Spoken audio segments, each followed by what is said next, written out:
Halo, selamat malam pemirsa. Selamat datang di iNewsroom. Bersama saya, Nadia Valeri. Kami akan membahas berita utama secara mendalam, komprehensif, dan tentunya eksklusif. Sebagai pembuka iNewsroom kali ini, kami memiliki informasi. Diduga remblong satu unit truk trailer keluar jalur badan jalan hingga menabrak 3 unit mobil dari arah berlawanan. Satu orang meninggal dunia akibat peristiwa ini.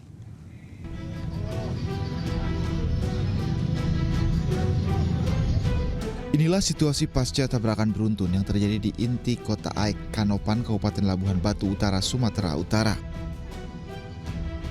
Peristiwa bermula saat truk trailer yang melintas dari Riau menuju Medan tiba-tiba oleng ke jalur kanan dan langsung menabrak 3 kendaraan yang ada di depannya. Peristiwa ini pun membuat satu orang petugas parkir yang berada di lokasi tewas akibat tertabrak. Ada yang luka-luka tadi? Supirnya ada yang kakinya luka, baru parkir kepalanya pecah, parkir begini. Oh, jadi tukang parkir kena juga? Sementara itu, sopir truk trailer Jupri Wanda mengaku dirinya panik hingga membanting setir dan menabrak kendaraan lain lantaran truk yang dikemudikan mengalami remblong. Apa penyebabnya mobil tersebut bisa oleng ke kanan? Bisa jelaskan? Gara-gara lelaki warga, gara-gara remblong. Jadi apa nggak ada bisa entah posnya diturunkan atau mesin dimatikan? Nggak panik, Pak. Iya. Peristiwa ini pun tengah ditangani unit laka Satlantas Polrestabes Labuhan Batu Utara. Dari Labuhan Batu Utara, Sumatera Utara, Ikang Amanda, iNews melaporkan. Pemirsa, sebuah bus pariwisata terperosok ke dalam saluran air di Pangandaran, Jawa Barat. Meski tidak menimbulkan korban jiwa, kecelakaan tersebut mengakibatkan kemacetan panjang.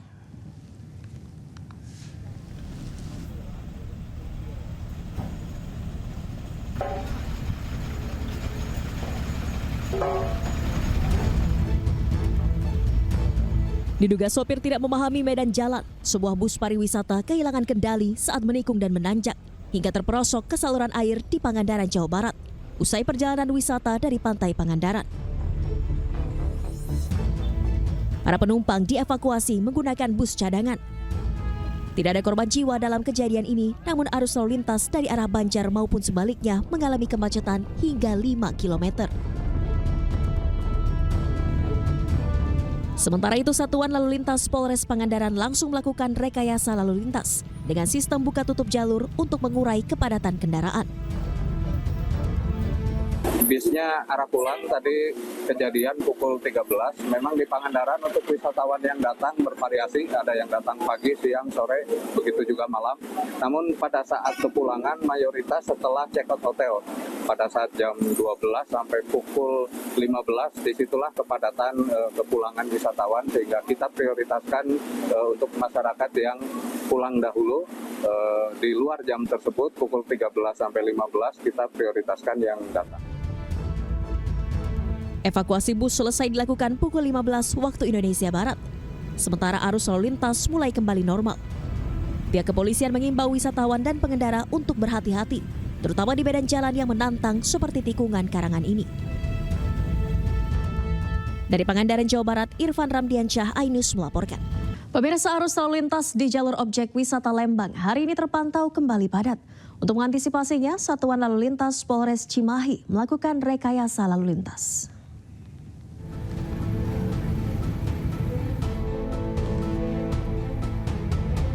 Beginilah situasi arus lalu lintas menuju objek wisata Lembang di Jalan Setiabudi, Bandung. Antrian terlihat dari arah Bandung menuju Lembang. Wisatawan dari berbagai daerah memanfaatkan libur panjang di tempat wisata yang ada di Lembang.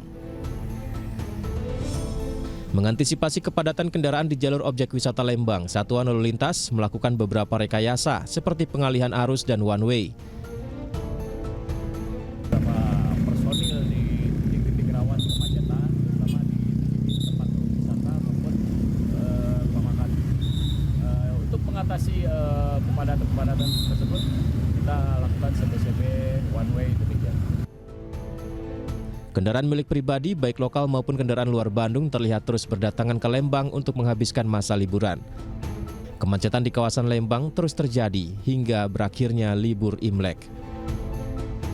Dari Bandung Barat, Jawa Barat, Yuwono Wahyu, iNews melaporkan. Sementara itu pemirsa, Ancol menjadi destinasi wisata favorit masyarakat untuk menghabiskan waktu libur mereka di long weekend saat ini. Masyarakat menikmati suasana di pantai, menikmati matahari terbenam di bibir pantai.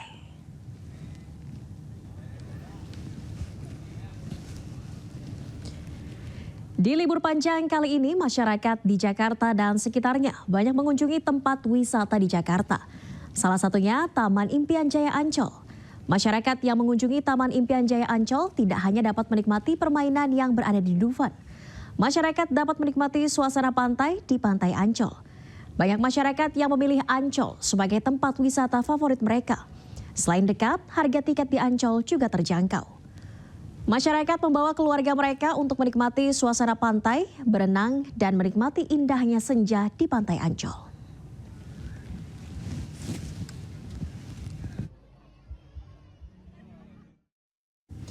Dan pemirsa, memanfaatkan libur panjang, warga mendatangi sejumlah objek wisata di Jakarta. Salah satu yang ramai dikunjungi adalah Taman Marga Satwa Ragunan, Jakarta.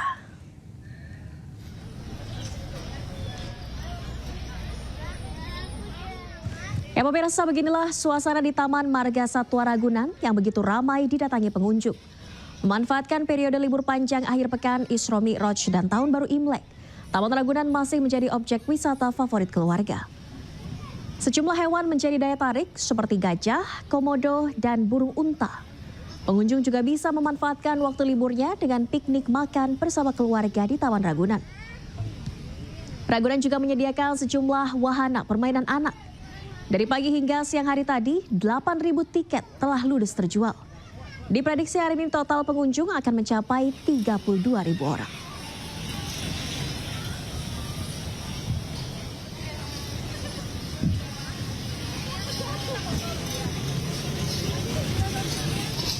Lalu bagaimana kondisi arus lalu lintas di Puncak Bogor, Jawa Barat dan keramaian di Malioboro, Yogyakarta?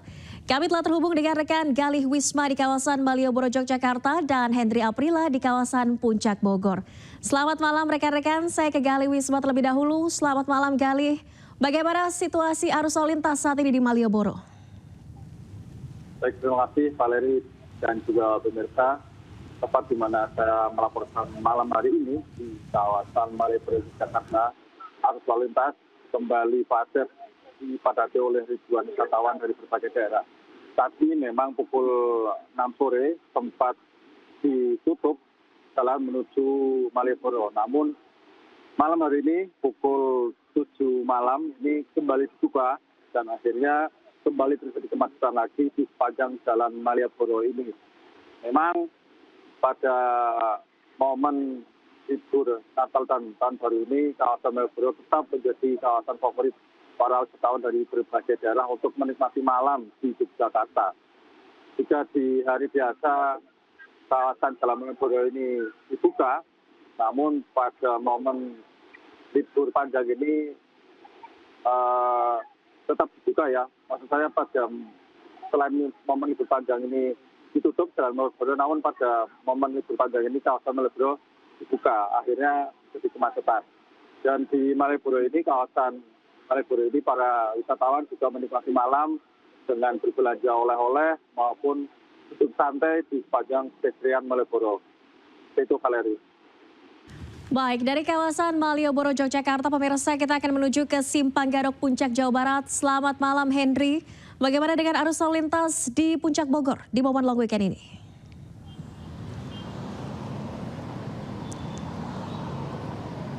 Ya baik, selamat malam Valeri dan juga pemirsa. Kalau kami dapat perbaharui terkait dengan arus lalu lintas di Simpang Gadok Bogor, Jawa Barat di momen libur Isra Mi'raj dan juga Imlek 2025 terpantau arus lalu lintas sejak sore hari sampai dengan malam hari ini masih ramai lancar.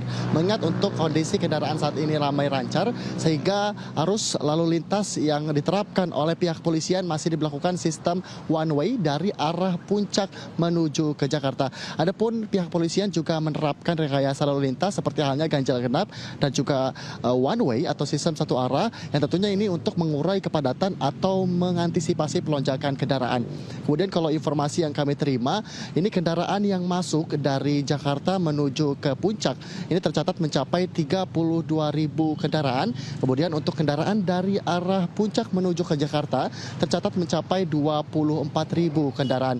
Kemudian Valeria dan juga pemirsa, kalau kami pantau sejak tadi pagi sempat diberlakukan sistem ganjil genap di Simpang Gadok Bogor Jawa Barat. Tandanya untuk kendaraan yang menggunakan plat yang tidak sesuai akan diputarbalikan untuk tidak bisa melintas ke Simpang Gadok Bogor Jawa Barat untuk mengisi momen liburnya. Adapun juga di momen libur Isra Mi'raj dan juga Imlek 2025 ini tadi siang sempat diberlakukan juga sistem satu arah dari arah Jakarta menuju ke arah Puncak. Ini sempat diberlakukan di pukul 8 sampai dengan pukul 11. Kalau untuk saat ini masih diberlakukan sistem satu arah dari arah Puncak menuju ke Jakarta. Kemudian informasi yang kami dapatkan beberapa titik-titik kemacetan sendiri seperti halnya di Simpang Gadok, kemudian juga di Simpang Cisarua, kemudian juga di Pasar Cisarua maksud kami, di Simpang Taman Safari dan juga di Masjid Atta-Aud. Adapun informasi yang kami terima dari Satlantas Polres Bogor yang menghimbau untuk para pengendara terutama untuk para pengemudi memastikan kondisi fisik secara baik, terutama juga memastikan kembali kondisi kendaraan secara baik dan juga tetap memastikan saldo etal tercukupi dan juga tetap berhati-hati dalam berkendara. Mengingat kalau Puncak sendiri masih menjadi lokasi favorit, yang mengingat juga Puncak sendiri juga memiliki beragam destinasi wisata dari mulai destinasi alam, kemudian juga destinasi kuliner, bahkan destinasi anak dan juga destinasi keluarga. Tentu ini yang menjadi satu ketertarikan masyarakat meskipun dipadati kendaraan masih menjadi satu ketertarikan. Valeri, kita pantau terus karena hingga saat ini masih terpantau ramai lancar. Baik, terima kasih Hendry Aprila melaporkan langsung dari Simpang Gadok Puncak, Jawa Barat. Dan sebelumnya ada rekan Gali Wisma yang melaporkan langsung dari kawasan Malioboro, Yogyakarta. Selamat bertugas kembali rekan-rekan, selamat malam. Pemirsa, perbaikan rel kereta api di titik longsor di wilayah Grobogan, Jawa Tengah difokuskan ke pengamanan tanggul sekitar titik longsor.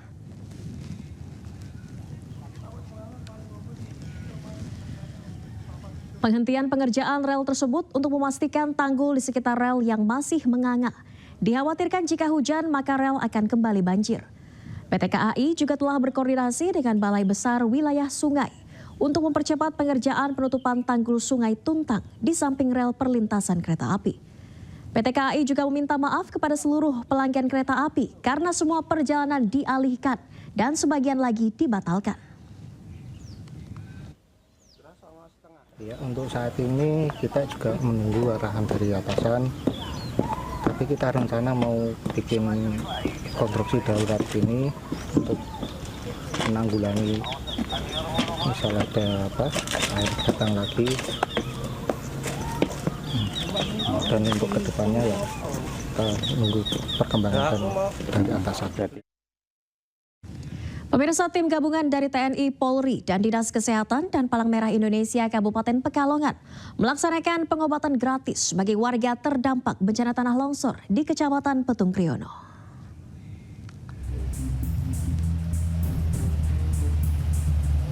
Upaya pemulihan bagi masyarakat yang mengalami kesulitan akibat bencana longsor Petung Kriono, Kabupaten Pekalongan, Jawa Tengah terus dilakukan. Petugas gabungan berpatroli menembus lokasi terisolir untuk menyerahkan bantuan pangan untuk warga. Sementara itu TNI AL dari Balai Pengobatan Jala Medika Pangkalan TNI AL Tegal melakukan pemeriksaan kesehatan warga. Selain melakukan evakuasi korban tanah longsor, petugas juga melaksanakan bakti sosial untuk membantu meringankan beban masyarakat. Sementara itu pencarian korban longsor terus dilakukan dengan menyisir sungai. Masih ada satu korban belum ditemukan, yaitu Teguh, 40 tahun, warga Kayu Puring, Petung Kriono. Hingga saat ini 25 korban meninggal dunia ditemukan dan 3 orang masih dirawat di RSUD Kajen. Dari Pekalongan, Jawa Tengah, Suryono Soekarno, iNews melaporkan. Akibat diguyur hujan deras, pemirsa, sejumlah wilayah di Kabupaten Mamuju, Sulawesi Barat mengalami longsor. Peristiwa ini pun mengakibatkan 4 tewas dan 7 orang mengalami luka-luka.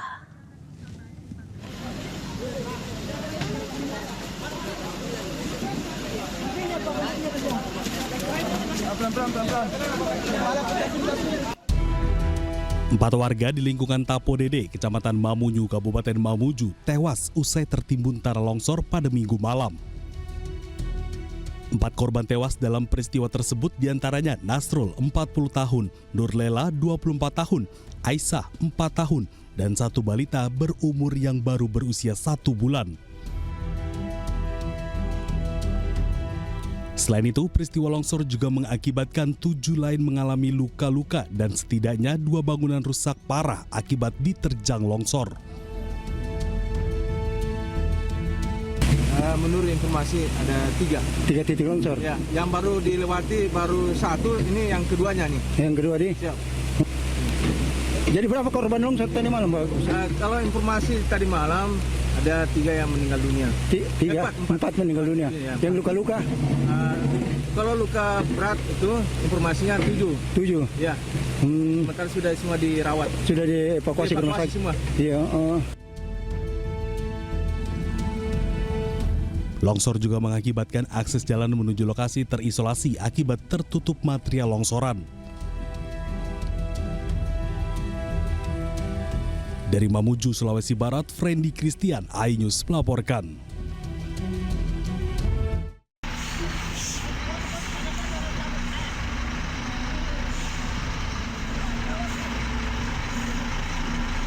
Beginilah aksi berbahaya dari seorang lansia di Desa Launti, Kecamatan Launti, Konawe Selatan. Ia menahan laju truk-truk besar milik PT Gerbang Multi Sejahtera GMS dan ini viral di media sosial. Pemilik lahan yang bernama Asmara ini rela berbaring di tengah jalan operasional truk karena mengaku berjuang untuk hak atas tanahnya yang diklaim telah dirampas dan dikelola oleh perusahaan tambang. Aksi ini dilakukan karena ada pelanggaran kesepakatan. Kuasa hukum saya maupun kuasa hukum PT GMS maupun kuasa hukum dari kumpulan, saya kira itu sudah termasuk melanggar kesepakatan. Pemilik lahan berharap perusahaan seharusnya menghormati keputusan pengadilan dan tidak melanjutkan operasional, setidaknya hingga ada putusan final dari tingkat banding yang sedang dilakukan oleh pihak perusahaan. Dari Konawe Selatan, Muhtarudin, iNews melaporkan.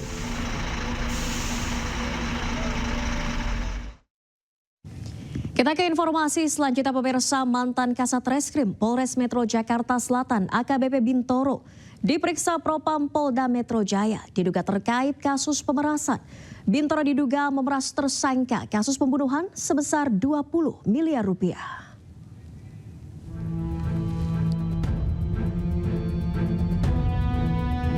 Mantan Kasat Reskrim Polres Metro Jakarta Selatan AKBP Bintoro diperiksa Propam Polda Metro Jaya selama 8 jam terkait kasus dugaan pemerasan.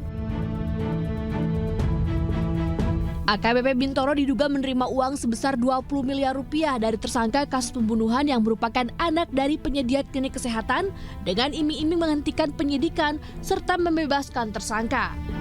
Bintoro pun digugat perdata di PN Jakarta Selatan atas kasus dugaan pemerasan ini. Ia dituduh menerima 5 miliar rupiah dalam bentuk tunai dan 1,6 miliar yang dikirim transfer.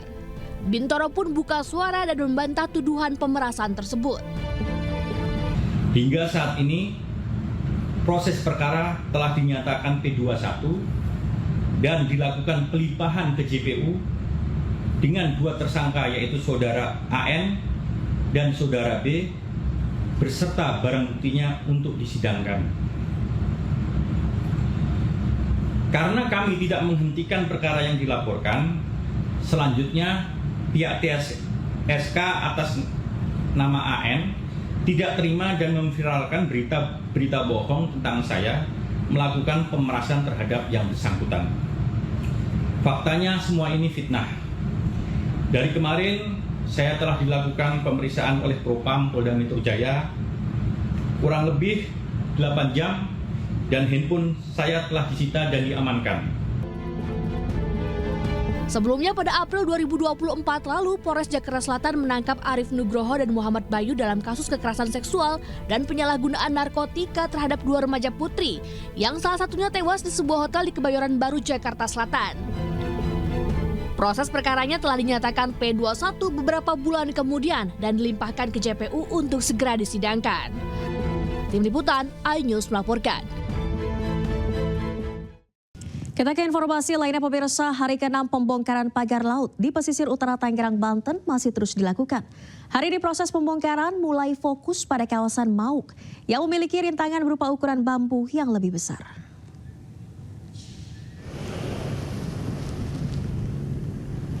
Target hari ini sepanjang 3 km pagar laut di pesisir utara Tangerang akan dicabut. Proses pembongkaran melibatkan 450 personil tim gabungan yang terdiri dari TNI Angkatan Laut, Polairut, Bakamla, dan nelayan setempat. Kondisi cuaca, angin, dan gelombang tinggi menjadi kendala petugas gabungan yang terlibat dalam proses pembongkaran.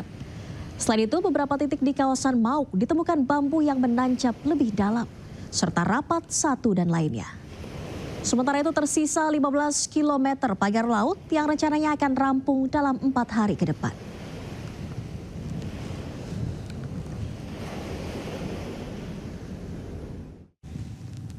Pemirsa, mantan Menko Polhukam sekaligus pakar hukum tata negara Mahfud MD meminta para menteri yang terseret perkara pagar laut tidak takut mengungkap dalang di balik kegaduhan ini. Kisru pagar laut diduga mengandung unsur pidana korupsi dan perusakan lingkungan.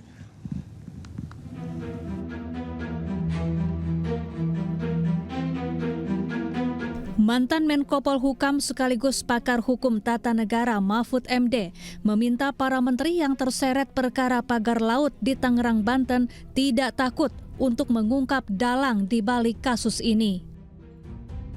Menurut Mahfud, pihak yang bertanggung jawab secara pidana adalah pejabat yang berwenang menerbitkan sertifikat pagar laut. Sertifikat dimaksud adalah sertifikat hak guna bangunan dan sertifikat hak milik. Selain dugaan pidana korupsi, pagar laut juga dinilai telah merusak lingkungan. Adapun hingga kini sudah ada 50 sertifikat pagar laut di Tangerang yang dibatalkan usai proses verifikasi ketat. Menteri Agraria dan Tata Ruang sekaligus Kepala BPN Nusron Wahid menyebut akan menjatuhi sanksi kepada para pejabat yang terbukti melanggar hukum. Kami bersama tim melakukan proses pembatalan sertifikat baik itu hak milik SHM maupun itu HGB atau sertifikat hak guna bangunan. Nah, tata caranya proses menuju pembatalan itu dimulai dari ngecek dokumen yuridis. Kalau ngecek dokumen yuridis bisa kami lakukan di kantor. Di balai desa juga bisa, di mana bisa ngecek. Yang nomor 2, ngecek prosedur. Itu bisa kita lakukan dengan cara melihat di komputer. Prosesnya udah benar apa belum. Nah, tapi karena ini menyangkut pembatalan, ada langkah selanjutnya terakhir adalah ngecek fisik materialnya kayak apa. Sementara itu sebelumnya Koordinator Masyarakat Anti Korupsi Indonesia Boyamin Saiman melaporkan dugaan korupsi penerbitan sertifikat pagar laut ke KPK. Boyamin juga melaporkan 2 nama menteri yang menurutnya paling bertanggung jawab. Tim Liputan iNews melaporkan. Kita ke informasi selanjutnya pemirsa, mantan Kasat Reskrim Polres Metro Jakarta Selatan AKBP Bintoro diperiksa Propam Polda Metro Jaya diduga terkait kasus pemerasan. Bintoro diduga memeras tersangka kasus pembunuhan sebesar 20 miliar rupiah.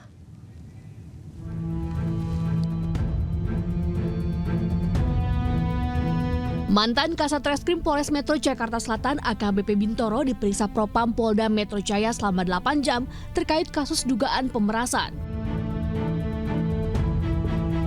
AKBP Bintoro diduga menerima uang sebesar 20 miliar rupiah dari tersangka kasus pembunuhan yang merupakan anak dari penyedia klinik kesehatan dengan iming-iming menghentikan penyidikan serta membebaskan tersangka. Bintoro pun digugat perdata di PN Jakarta Selatan atas kasus dugaan pemerasan ini. Ia dituduh menerima 5 miliar rupiah dalam bentuk tunai dan 1,6 miliar yang dikirim transfer. Bintoro pun buka suara dan membantah tuduhan pemerasan tersebut. Hingga saat ini, proses perkara telah dinyatakan P21 dan dilakukan pelimpahan ke JPU dengan 2 tersangka yaitu Saudara AN dan Saudara B beserta barang buktinya untuk disidangkan. Karena kami tidak menghentikan perkara yang dilaporkan, selanjutnya pihak TSK atas nama AN tidak terima dan memviralkan berita bohong tentang saya melakukan pemerasan terhadap yang bersangkutan. Faktanya semua ini fitnah. Dari kemarin saya telah dilakukan pemeriksaan oleh Propam Polda Metro Jaya kurang lebih 8 jam dan handphone saya telah disita dan diamankan. Sebelumnya pada April 2024 lalu, Polres Jakarta Selatan menangkap Arif Nugroho dan Muhammad Bayu dalam kasus kekerasan seksual dan penyalahgunaan narkotika terhadap 2 remaja putri, yang salah satunya tewas di sebuah hotel di Kebayoran Baru, Jakarta Selatan. Proses perkaranya telah dinyatakan P21 beberapa bulan kemudian dan dilimpahkan ke JPU untuk segera disidangkan. Tim Liputan, iNews melaporkan. Terima kasih Anda masih di iNewsroom. Pemirsa, pemerintah Indonesia mengecam penembakan terhadap pekerja migran Indonesia oleh Malaysia. Rencananya nota diplomatik akan dikirim untuk meminta pemerintah Malaysia menggelar investigasi mendalam.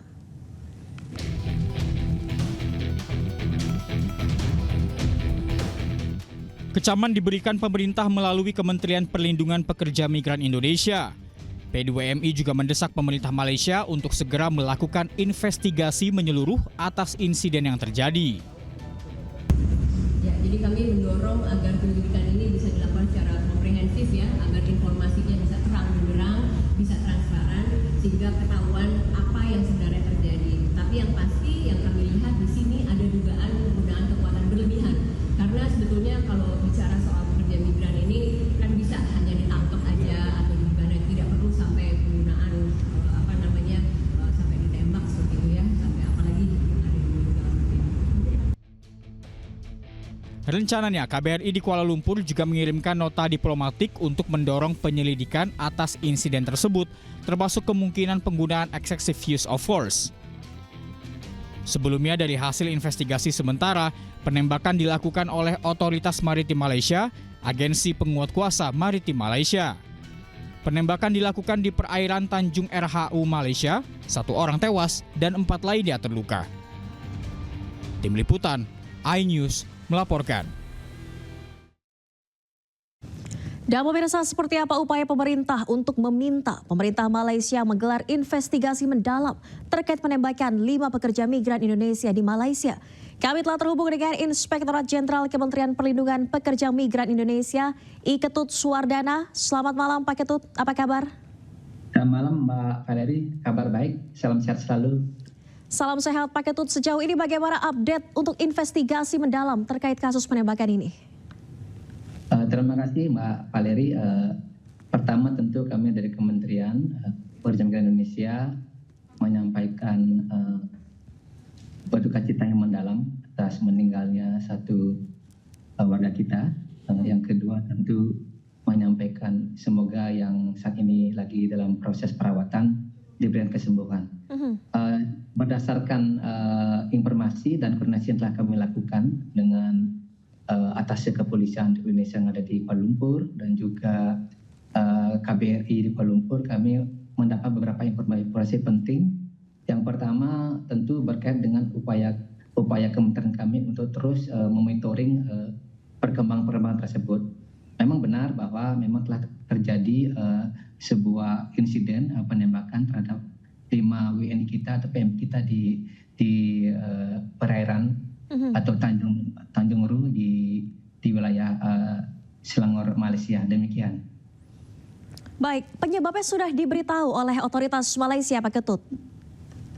Untuk penyebab sampai saat ini kami terus melakukan koordinasi, terus melakukan monitoring pemantauan. Karena saat ini kami memang belum ada jalur langsung bisa koordinasi langsung di Malaysia. Karena dengan tupoksi kami saat ini memang kami harus terus berkoordinasi dengan atas Polri yang ada di Malaysia dan juga KBRI atau Kemlu yang perwakilan di Kuala Lumpur. Sampai saat ini belum ada informasi-informasi yang disampaikan, tapi namun demikian ada sebuah informasi kami dapatkan bahwa rencana pada Rabu nanti tanggal 29 Januari ini akan ada satu akses konsulteran yang akan diberikan kepada KBRI kita untuk bisa melihat atau menjenguk para korban. Nah, ketika nanti para korban kita bisa menjenguknya, tentu di sana akan kita melihat, mengetahui apa yang terjadi sesungguhnya yang saat ini sedang diberitakan, terjadi penembakan dan sebagainya, terjadi perlawanan dari WNI kita terhadap agensi penguatkuasa maritim Malaysia atau APMM yang memang saat ini dilansir seperti itu. Demikian, Mbak. Baik, Pak Ketut, kemudian untuk jenazah korban tewas dalam peristiwa ini apakah sudah diserahkan kepada pihak keluarga? Untuk jenazah saat ini belum ada informasi lebih lengkap, Mbak. Karena saat ini kalau informasi kami dapatkan saat ini masih berada di Malaysia semuanya, baik yang meninggal maupun yang sakit itu ada di Malaysia. Ada 3 rumah sakit yang berbeda ditempatkan, baik di Rumah Sakit Banting, Rumah Sakit Klang, dan juga Rumah Sakit Serdang. Jadi sama sekali belum ada informasi penting yang kami dapatkan. Dan kami terus monitoring apabila selesai masalahnya dan juga dinyatakan selesai, kami akan menunggu dan juga melakukan pendampingan, melakukan pelayanan dan pelindungan ketika baik yang meninggal maupun yang sakit bisa dipulangkan ke Indonesia. Kami akan memberikan pelayanan sampai dengan asal daerah di mana yang bersangkutan berada. Demikian, Mbak. Baik, Pak Ketut, tapi apakah dari P2MI sudah mengetahui kronologinya seperti apa sampai pekerja migran ini bisa dilemparkan timah panas begitu? Apa aktivitas yang dilakukan sebelum insiden penembakan ini? Ya, kembali kami Mbak Valeri, memang kami terus berkoordinasi dengan Kementerian Luar Negeri, KBRI kita di Kuala Lumpur dan juga Atase Polri yang ada di Kuala Lumpur. Yang informasi yang mendapatkan memang kronologis kejadiannya adalah ketika berawal dari sebuah patroli yang dari petugas Otoritas Maritim Malaysia, dalam ini APMM yang melakukan patroli pada pukul 3 dini hari pada tanggal 24 Januari 2025 itu bertemu dengan kapal yang dibawa oleh 5 WNI ini, dan bagaimana proses kejadiannya ketika terjadi penembakan dan juga informasi terjadi penyerangan atau perlawanan dari WNI kita sehingga terjadi penembakan. Dan sampai saat itu sehingga di tanggal yang sama di tanggal 24 pada jam 09.00 juga ditemukan jenazah dan terdampar di sebuah perairan di Selangor, Malaysia. Demikian, Mbak. Itu yang kami dapatkan sementara dari Kementerian Luar Negeri atau KBRI maupun juga Atase Polri. Ini yang kami lakukan. Terus kami membangun komunikasi dengan Atase Polri kita maupun KBRI yang ada di Kuala Lumpur. Demikian, Mbak.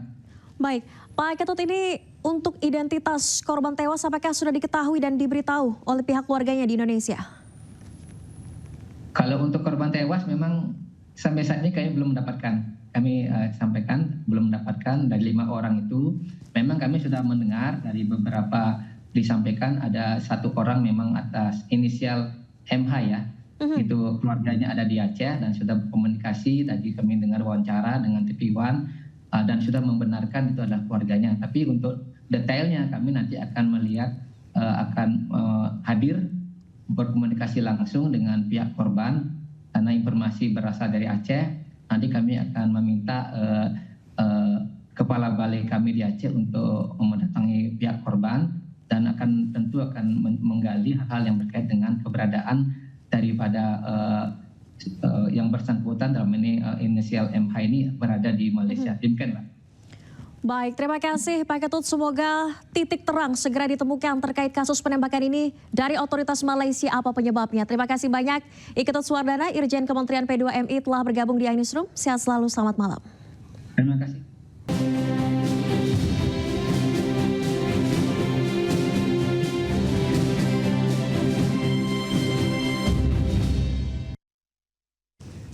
Pemirsa, Presiden Prabowo Subianto melakukan kunjungan kenegaraan ke Malaysia pada hari ini. Prabowo disambut hangat oleh Raja Malaysia Sultan Ibrahim dan Perdana Menteri Malaysia Anwar Ibrahim.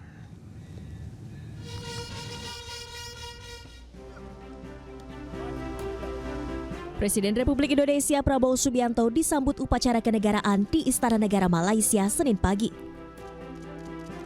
Dengan mengenakan pakaian setelan beskap hitam khas Melayu serta kain tradisional dan peci hitam, Prabowo disambut oleh Yang di-Pertuan Agong 17 Sultan Ibrahim serta Perdana Menteri Malaysia Anwar Ibrahim. Kunjungan diawali dengan upacara penyambutan kenegaraan yang digelar di Peterana di Raja Istana Negara. Lagu kebangsaan kedua negara yakni Indonesia Raya dan Negaraku berkumandang dalam suasana hikmat.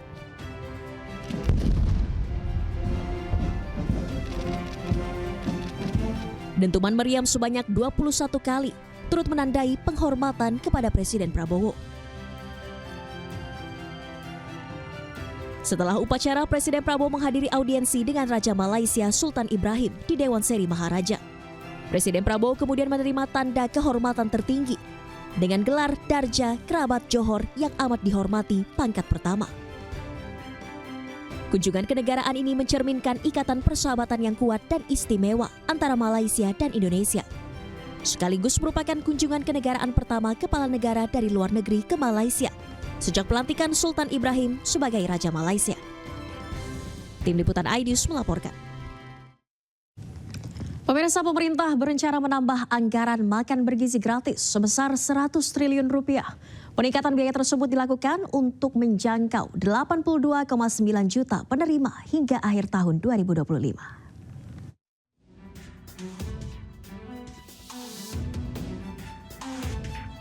Pemerintah berencana menambah anggaran makan bergizi 100 triliun rupiah. Kepala Badan Gizi Nasional atau BGN, Dadan Hindayana mengatakan penambahan anggaran ini karena keinginan Presiden Prabowo Subianto untuk percepatan program. Ingat sekali lagi, Badan Gizi sudah punya 70 triliun dan itu akan dilaksanakan. Tapi karena Pak Presiden ingin melakukan percepatan, maka dibutuhkan tambahan biaya dan Pak Presiden bertanya kepada Badan Gizi berapa kalau September mulai dilaksanakan untuk 82,9 juta, maka kami sampaikan tambahan 1 triliun. Jadi bukan Badan Gizi yang kita tambahkan. Tapi karena konsekuensi dari keinginan Presiden yang ingin melakukan percepatan. Presiden Prabowo Subianto menyampaikan permohonan maaf karena jelang 100 hari pemerintahan Prabowo Subianto, Gibran Rakabuming Raka, pelaksanaan makan bergizi gratis belum merata. Prabowo mengatakan akhir tahun 2025 ini seluruh sekolah akan mendapatkan makan bergizi gratis. Dan untuk itu membutuhkan waktu. Tapi saya beri penekanan, diupayakan cari cara yang terbaik, tercepat supaya semua anak-anak kita bisa merasakan. Tapi kalau belum merasakan, saya minta maaf. Tapi insya Allah akhir 2025 ini proyek yang sangat besar, tidak ringan, fisiknya tidak ringan. Tapi saya jamin dananya ada. Ya. Saya jamin dananya ada untuk semua anak-anak Indonesia makan. Dan yang sudah tidak perlu makan ya nggak apa-apa. Beri jatahnya kepada yang perlu. Ya.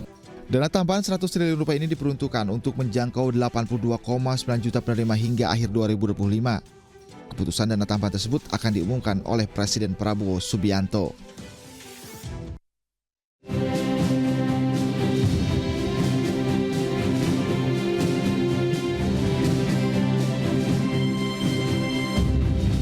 Dan pemirsa, usulan perguruan tinggi mengelola tambang mendapatkan sorotan masyarakat.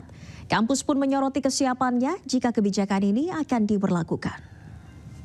Tanyakan apakah RUU tentang perubahan keempat atas Undang-Undang Nomor 4 Tahun 2009 tentang pertambangan mineral dan batu bara dapat disetujui menjadi RUU usul DPR RI. Revisi Undang-Undang Mineral dan Batu Bara yang sudah ditetapkan sebagai usul inisiatif DPR RI menjadi sorotan. Lantaran dalam revisi ini membahas perguruan tinggi menjadi salah satu pihak yang diusulkan mendapat wilayah izin usaha tambang. Kementerian Pendidikan Tinggi, Sains dan Teknologi atau Kemendikti-Saintek tegaskan akan mengkaji usulan DPR RI ini. Nantinya jika jadi diterapkan, perguruan tinggi terlibat perlu adaptasi ketika mengelola tambang. Lantaran untuk investasi pengelolaan tambang membutuhkan biaya yang tidak sedikit. Pengertian mampu ini yang harus kita terjemahkan. Ya. Kalau kemudian, karena kan kalau itu yang dimaksudkan mampu itu adalah mandiri, tentu investasinya kan juga tidak sedikit kan. Tidak hanya sekedar sedikit secara finansial, tetapi tata kelolanya ini kan perlu adaptasi juga. Makanya itu menjadi bagian dari materi kajian yang harus kami lakukan. Pemirsa, Dewan Masjid Indonesia akan membangun 100 masjid di Gaza, Palestina. Pada tahap awal, 10 masjid akan dibangun dan ditargetkan rampung pada bulan Ramadan tahun ini. Dan pemirsa, informasi yang akan hadir ini sekaligus menutup kebersamaan kita di iNewsroom hari ini. Jangan lupa cuplikan tayangan berita iNews dapat Anda saksikan di kanal YouTube @official iNews. Dan pemirsa, saat lagi Abraham Silaban akan menemani Anda dalam program AB+. Saya Nadia Valeri beserta kerabat kerja pamit undur diri. Terima kasih, selamat malam dan sampai jumpa.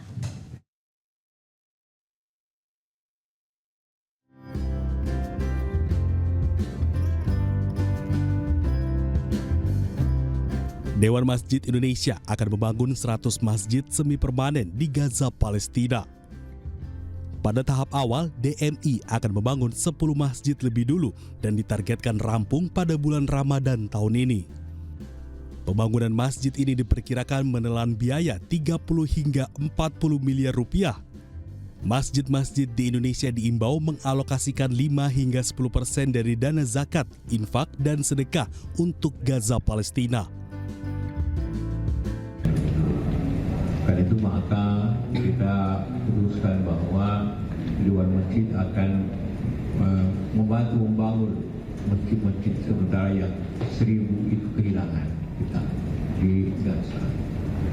Nah, sementara ini kita putuskan sendiri untuk segera membangun 10 masjid, tapi dalam perencanaan lanjut untuk bulan Ramadan ini kita harapkan bahwa jamaah masjid dalam rangka mengumpulkan sedekah, infak dan zakat itu menyisakan, bukan menyisakan, juga menyumbangkan untuk kira-kira